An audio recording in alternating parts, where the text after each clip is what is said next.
మాది కృష్ణా జిల్లా నూజివీడు సమీపాన గల రెడ్డిగూడెం దగ్గర.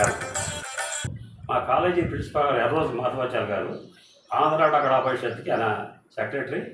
ఎంఆర్ అప్పారావు గారు వాళ్ళ ఇండస్ట్రీలో ఉంటారు కారణం నాగేశ్వరరావు గారు, ఆయన ద్వారానే సినిమాలకు వచ్చారు. 71లో అనుకోకుండా పిఏపి వారి భార్యాపడి అన్న సినిమాలో కనపడే అవకాశాలు కల్పించారు. ఆయన మహామౌలితో పరిచయం, పెద్ద పెద్దవాళ్ళు చూసి అదృష్టం కలిగింది.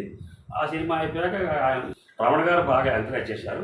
ఇలా కాదు, మీరు డబ్బింగ్ ఆర్టిస్ట్గా చేరండి, మంచి వాయిస్ ఉంది కదా, ఇలా కూర్చుంటే ఎలా అంటే నాకు ఎవరో తెలియదండి. అన్న ఎట్లా తెలుస్తారండి, ఎవరెవరు తెలియదండి, నేను తెలుసా మీకు. ఆ మహానుభావుడి దయ వల్ల 76లో మెడ్రాస్ డబ్బింగ్ యూనియన్లో మెంబర్ అయ్యారు. అప్పుడు కొంతకాలానికి వాడి సినిమా ఇండస్ట్రీ హైదరాబాద్కి వచ్చింది, నెగిటివ్ వల్ల. మళ్ళీ ఇక్కడికి వచ్చాం. ఏదైనా కూడా అద్భుతమైన మహామహులు చూసే అదృష్టము ఈ జన్మ కలగటం.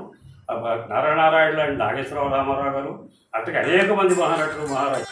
ఇప్పుడు నా సినిమా జీవితం 54 ఏళ్ళు, 71 నుంచి ఎక్కేసుకుంటే ఏం సాధించే వాళ్ళది కంటే అదృష్టం. రకరకాల ఆర్టిస్టుని ముక్కామల్ గారు, రామారావు, రంగారావు గారు, నాకు కొంచెం మిమిక్రీ పవర్ ఉండటం వల్ల ఇంట్రెస్ట్ ఇది ఎక్కువ, జ్ఞాపకం తక్కువ, మరుపు ఎక్కువ నా పరిస్థితి. అట్లా అయిపోయింది కదా. కాలేజీ రోజుల్లో దుర్యోధనుడు మైసభ యాక్ట్ చేసేవాడిని. అది ఏది శ్రీకృష్ణ పాండవుల్లో ఎన్టీ రామారావు గారు స్క్రిప్ట్ చేసేసి అదే చేస్తుండేవాడిని. నా పర్సనాలిటీ నాటకాల వరకే మెరుగువస్తుంది, సినిమాలకు వచ్చే వరకు నీకు వాయిస్ ఇవ్వగలను కానీ రావణాసుడి వేషం నేను వేయలేను ఇవ్వరు కూడా. నేను రకరకాల ఆర్టిస్టులాగా రామారావు గారు, ముక్కామల గారు, జగ్గయ్య గారు అందరిలాగా మాట్లాడటం అది నాకు ప్లస్ పాయింట్ అయింది. రకరకాల పాత్రలు చెప్పడం అనమాట. కన్నారాయ్య కోలము కనుగొన్నారా కౌంతేయుల పన్నాగము అస్మదీయ పితృదేవ దయాలబ్ద రాజ్యంశ వైభవులైన దాయాదులు రాజసూయం సలుపుట. ఇదేడైనా గూడిపాడ గారి చాలా చెప్తా. చెప్పండి. కన్నారా యాఖ్వానము కనుగొన్నారా కౌంతేయుల పన్నాగం. ఇదే డైలాగ్ రాజనాగా చెప్తే కన్నారా యాఖ్వానము కనుగొన్నారా కౌంతేయుల పన్నాగం.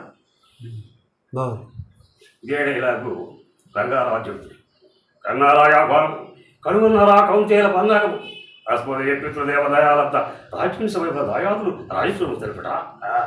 వాడు మానవ మాత్రుడా కాడు, సరసేనేత్రుడు, శుభగాత్రుడు, దివ్య చరిత్రుడు, అన్నీ తానై అవహేళన చేస్తున్నాడు.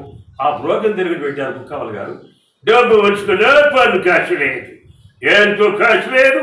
విశ్రాంతాయుడు పబ్లిక్ విజయనగరం అక్కలో బల్యం. ఒక దేశానికి మరొక దేశం ఆక్రమించుకోవాలంటే తగాదాలు పెట్టాలి. జగ్గయ్య గారు, బ్యానర్ మ్యాన్, ఉరిశిక్ష వేస్తున్నావా? సైన్యాధిపతివి, న్యాయాధిపతివై తీర్పునిస్తున్నావా?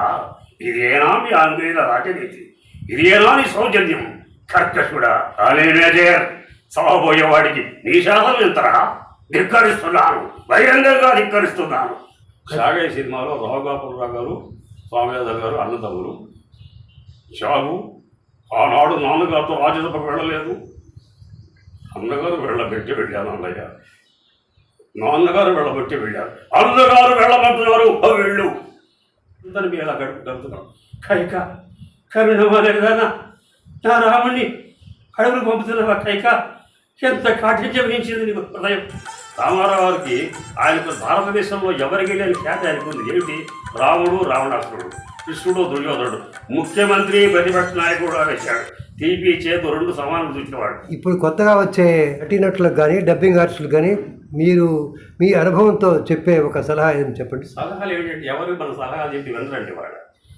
ఎవరికి ఫస్ట్ ఆఫ్ ఆల్ డిసిప్లిన్ లేదు, టైం సెన్స్ లేదు. అది మన రావికొండరావు చెప్పారు, సినిమా ఇండస్ట్రీ రెండు ముఖ్యమైన కృష్ణస్వామిగా తెలుసుకోండి.